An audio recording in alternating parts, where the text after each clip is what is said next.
I'm just trying to figure out who's the MVP now. I know we like to do this.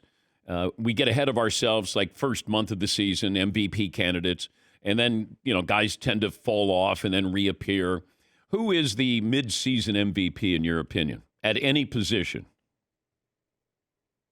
So the MVP we know usually goes to a quarterback, and I would imagine that it still will. But let's not do that. Let's give it to the person you think is the most valuable, not it goes to the quarterback.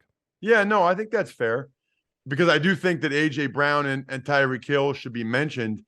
I actually, though, think if we're really talking about the most valuable player in the league to this point, I think it's CJ Stroud. I mean, the Texans were terrible the last couple of years. Now they're 5-4. They host the Cardinals.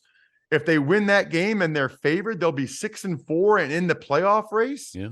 I know we always look at the top of the standings, right? To me, Dan, CJ Stroud is almost like the Jaden Daniels of the NFL right now, right? Like Jaden Daniels, the LSU kid, he's been the best player this year. He deserves to win the Heisman. He's been the best player in college football, but he's not undefeated like Penix Jr. or J.J. McCarthy, and I get that. But Jaden Daniels should win the Heisman. Right now, C.J. Stroud's been the most valuable player. The Texans were terrible. He has totally changed the entire perception of that franchise single-handedly. And they had injuries on the O-line. They had a bunch of games where they didn't have either tackle.